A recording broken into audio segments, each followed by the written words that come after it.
Part of my job is doing the pre-plumbing inspection before the inspector. We'll get called out on that. That's a fire caller. So I just have to put a bead of fire stop there. They're all fixed. Easy peasy.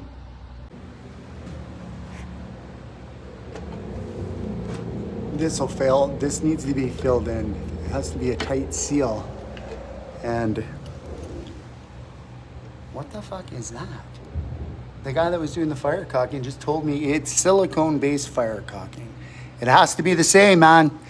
Has to be the 3M. 3M collars, 3M fire stop.